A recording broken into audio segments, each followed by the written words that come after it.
This video is going to show you how to make a line graph using some data set that we collected in class earlier. The first thing that you want to do is make sure you have a spreadsheet opened up that's from your account. What you can do here is if you click up here on Untitled Spreadsheet, the first thing that you want to do is to change the name of this. I'm going to change this to Line Graph Demonstration. You would want to choose that whatever your lab, the lab activity is called as your title. Click OK. Notice then up here that it begins to change automatically, and it's also the title that I just called it, Line Graph Demonstration. So this other tab here is the data set that we're going to be using. This is pulled from the class website. I've chosen period 2 as my sample. You'd want to choose your class period as your data set. What I'm going to do is I'm going to click and highlight all of this. I'm going to go up to Edit, Copy, and go back to my Line Graph Demonstration tab, go back to Edit, and Paste. And you see that I get my data set here. I'm going to make this a little bit bigger. So I'm going to go up here to the font size just so I can see it easier. Okay. Now if I go here, I can actually then double click. Notice I get a little purple tab that pops up, a little purple box. When I see that purple box, I can double click my mouse and then automatically adjust the size of the box to fit everything. I'm going to make a couple of changes here. I'm going to get rid of the word generation and all. I'm going to put a 1, a 5, and a 10, and just getting rid of the words generation out of that.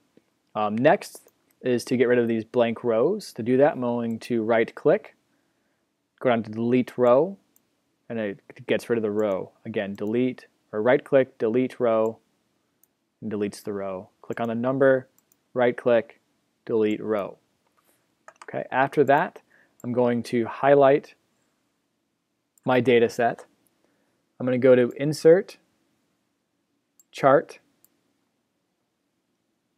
Okay, I want to choose a line graph because that shows us our data set is over time.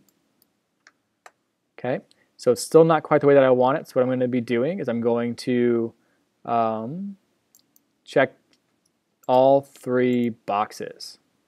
So I get my 3 lines. Here I have my legend where it shows which color is each type of fork bird in this case. I still need to label my horizontal and vertical axes. So what I'm going to do is I'm going to go to my Customize tab. I'm going to scroll down to where it says Axis right here. After that, I'm on my horizontal tab. I can easily just go back and forth between my horizontal and my vertical. I'll go back to horizontal. So I'm focused on these numbers here. In this case, these are the generations. Okay. So we have generation 1, generation 3, generation 5, 7, 9, and then 10 also is not there, but that's okay. After that, we're going to click on left vertical. Notice that when I changed, the word generation popped up here, so I need to do this, the vertical side. So the vertical side is the number of fork birds. Okay.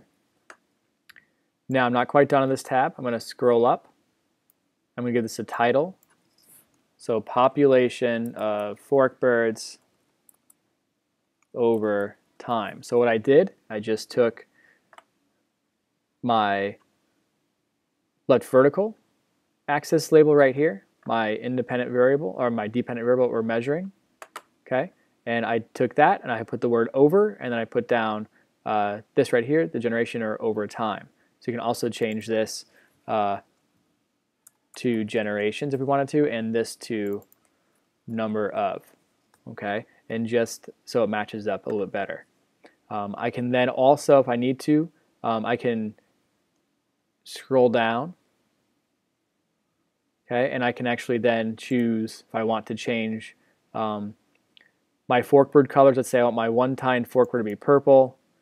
I want my 2-tined forkbird to be orange, okay, and my 4-tined forkbird to be, we'll say green. Okay, so notice that it changes the colors through here, and it changes this automatically too. Once I had the way that I want it, I'm going to click Insert, and here I have my nice line graph.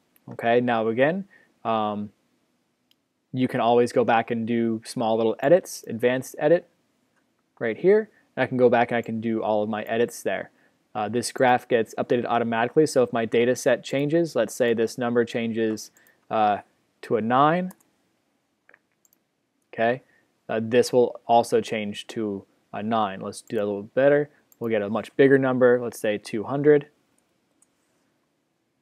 Okay, it will then automatically update this. Okay, I'm going to go and switch that back